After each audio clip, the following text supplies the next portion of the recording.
September 11th, 2001, the United States came under attack. The targets, New York City and the capital, Washington, D.C.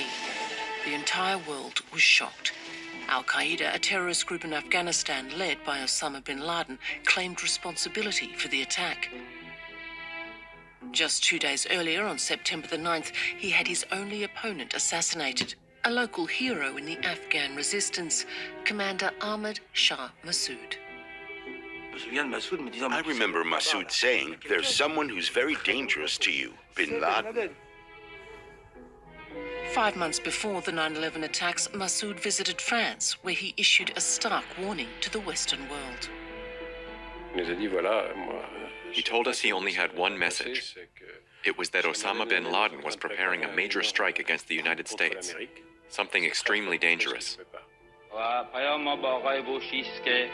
در راه رسیدن صلح کمک نکنه به یقین که مشکل نه تنها دامنگیر افغانستان بلکه دامنگیر امریکا و تعداد بیشتری از کشورها خواهد.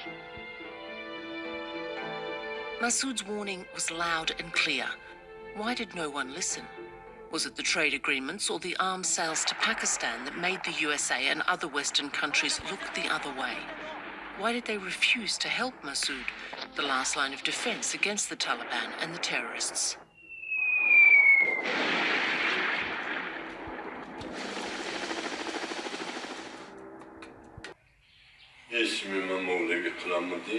My name is Maulvi Kolamuddin, and I'm the leader of the revolutionary Islamic movement in Afghanistan. I was the Taliban's minister for propagation of virtue and prevention of vice. My goal was to heavily promote virtue until all vices disappeared naturally. We never wanted to directly or brutally intervene. That's why we trained people, young people. They went to the mosques in small groups to raise awareness and warn against all types of temptations. This was necessary to get uneducated people to follow Islamic precepts. We needed to teach them to abandon their vices and renounce everything that Islam prohibits. La délégation des talibans que nous faisions venir à The Taliban delegation that we invited to Islamabad for peace negotiations stayed in a small guest house next to our offices. Guest house à côté de nos bureaux. Et nous avions aussi la And it so happened that the UN mission leader's secretary was staying in the same guest house. Qui habitait la même guest house et qui arrivait le matin avec les yeux. She came in the next morning looking very tired because the Taliban in the room next door had been watching porn until 4 in the morning, and this poor lady was unable to sleep. That helped us understand that, at the end of the day, the Taliban were human beings made of flesh and blood, and despite their claims of piety, they succumbed to their temptations. N'était pas à l'abri d'un certain nombre de tentations. The Taliban are terrorists. They don't believe in peace. Their philosophy is to create eternal war. They view jihad as a religious principle, an Islamic obligation that forces the Taliban to fight constantly. Otherwise, they believe they'll be lost to sin. They believe that jihad guarantees them entry to heaven and that God will grant them mercy. The Taliban have absolutely nothing in common with the Afghan people or Afghan society. Pakistan, backed by Western nations and an ally of the US, wanted to control Afghanistan. It was in Pakistan's Quranic schools that the Taliban were born and trained. Le Pakistan était le soutien majeur. Pakistan was the Taliban's major supporter. The Pakistanis thought it would be good to have a regime under their influence in Kabul. But they quickly realized that they didn't really control it at all. Sometimes their puppets went their own way. In our meetings with the Pakistanis, we asked them to rein in the Taliban, and they said it wasn't that easy, because of course, they were uncontrollable.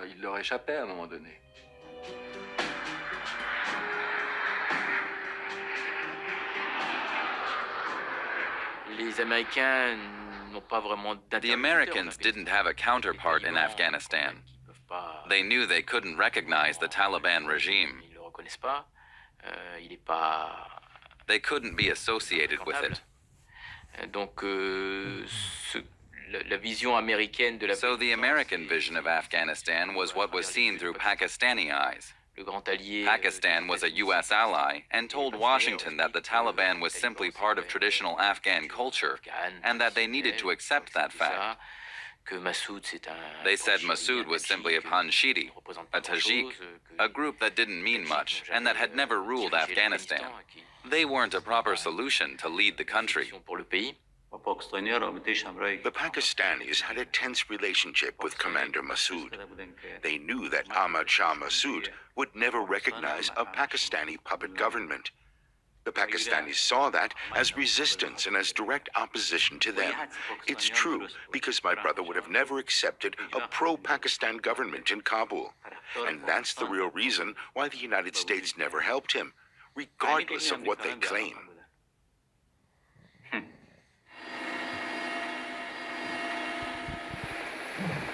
In June 2000, a European parliamentary delegation travelled to Panjshir to meet Commander Massoud. Leading the charge was General Philippe Morillon, who had previously served as commander of UN forces in the former Yugoslavia and was a well-established peace advocate. The man who instigated the visit was a longtime friend of Commander Massoud's, Bertrand Gallet, who sought to raise political awareness about the Afghan conflict.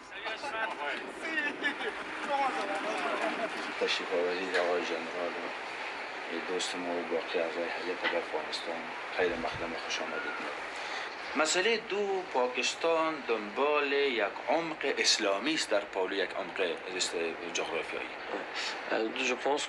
I think that I'm convinced that Pakistan's goal is a lot more religious in nature than it is geographical. Osama bin Laden, who's much talked about in Afghanistan these days, was trained by the Americans back in the day. They can't deny it. It's in that context that he took control of all the big madrasas, Pakistan's Quranic schools. The resistance is so much bigger than that. It encompasses everyone who is Tajik, Pashtun, Hazara, and anyone else who understands the threat. They all oppose it. From this moment forward, all the ethnicities need to unite against this foreign invasion. We're living in the 21st century, and globalization is bringing us closer together. No one can continue to exist in isolation without any outside contact. It's a natural phenomenon. With a tolerant and moderate Islam, our people can live in peace both internally and within the international community.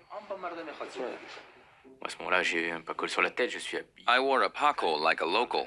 I speak the language, and since I didn't use French in front of them, they thought I was Afghan, which suited me just fine. I attended a number of those meetings. Massoud wasn't a fool. He was sharp. What he needed above all else was military support. If an intellectual or a politician rallied behind him for their own personal interest, so be it.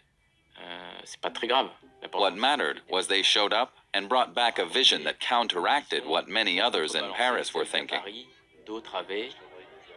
But in the Western world, in the US and Europe alike, lobbyists for arms dealers were numerous and powerful, and Pakistan was a lucrative client. In their eyes, Massoud posed a problem. Massoud was very good. He convinced them easily.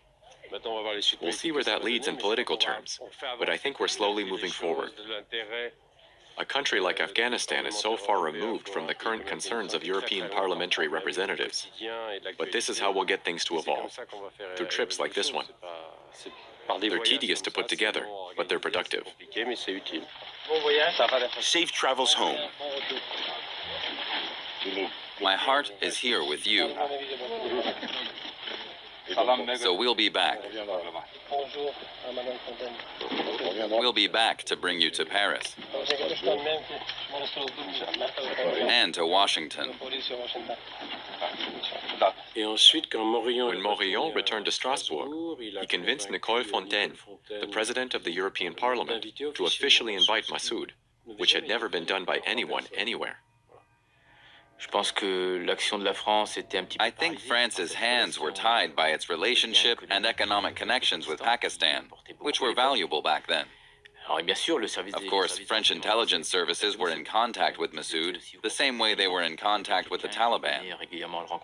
They met with him regularly to ask questions about the situation, to understand how he saw things, and also to ask about Al-Qaeda. That was the major point of interest of the French intelligence services. Given that Massoud had a significant network of informants in the country, he might learn things about bin Laden or Al-Qaeda and share that information with the French. I shared military insights about the Somali Plain Front with French intelligence services with Massoud's permission. I was a messenger. Eventually, reports transmitted by the Western secret services, including the CIA, gained traction. But America still insisted on sparing Pakistan. Washington decided instead to pressure the UN Security Council in New York.